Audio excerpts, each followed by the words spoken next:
Serial ஆசை ரொம்பவுமே விறுவிறுப்பா போயிட்டு இருக்கு.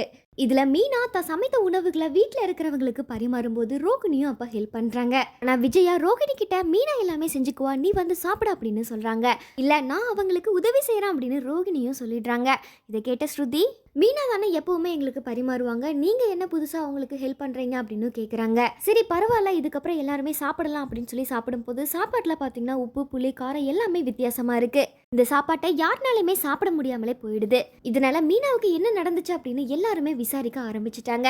ஆனா மீனாவுக்கு தான் ஏதோ மனசு சரியில்லை போல, ஏதோ என்கிட்ட வந்து மறைக்கிறாங்க, என்ன விஷயமா இருந்தாலும் சொல்லு, உன்னோட முகத்தை பார்த்தாலே தெரியுது அப்படின்னு சொல்லி மீண்டும் மீண்டும் முத்து அவங்க கிட்ட கேள்வி கேட்குறாங்க. ஆனா அப்படியெல்லாம் இல்லை அப்படின்னு சொல்லி மீனா அதுக்கு மறுப்பு தெரிவிச்சிடுறாங்க. இதுக்கப்புறம் மீனா நேரா கிச்சனுக்கு போறாங்க. அங்க ரோஹிணி கிட்ட நான் உண்மை எல்லாமே சொல்ல போறேன் அப்படின்னு சொல்லி ரோஹிணி கிட்ட சொல்றாங்க. நீங்க மட்டும் இப்போ உண்மையை சொன்னா நான் இப்பவே கையை எடுத்துக்குவேன் அப்படின்னு சொல்லி ரோஹிணி மிரட்டுறாங்க.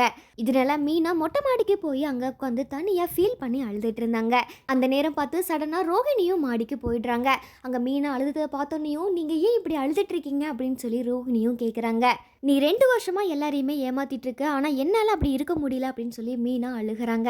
இதை கேட்ட ரோஹிணி, என்னோட வாழ்க்கையில உண்மையா என்ன நடந்துச்சு அப்படின்னு சொல்லி நீ தெரிஞ்சிருந்தா இப்படி வந்து நீ பேசியிருக்க மாட்டா அப்படின்னு சொல்லி அவங்களோட ஃப்ளாஷ்பேக் கதையை மீனா கிட்ட சொல்றாங்க. நான் சின்ன வயசுல படிச்சுட்டு இருக்கும்போது எங்க வீட்டில் ரொம்பவுமே கஷ்டம். கடங்காரங்க எங்க வீட்டுக்கு வந்து அதிகமாக தொல்லை பண்ணுவாங்க. இதனால நான் நல்லா படிச்சு இந்த கடன் எல்லாம் அடைக்கலாம் அப்படின்னு சொல்லி நினைச்சு கொண்டு இருந்தேன். ஆனா அப்பதான் எங்க அப்பாவோட வேலை செய்யும் இடத்துல அவரோட முதலாளியோட தம்பியை எனக்கு திருமணம் முடிக்க கேட்டாங்க. ஆனா அவர் என்னை விட 15 வயசு மூத்தவரா இருந்தாரு. இதனால நான் இந்த திருமணத்தை மறுத்துட்டேன். ஆனா என்னோட அப்பா அவரை கட்டாயப்படுத்தி எனக்கு திருமணமும் செஞ்சு வச்சாரு. இதனாலதான் எனக்கு திருமணமும் நடந்துச்சு.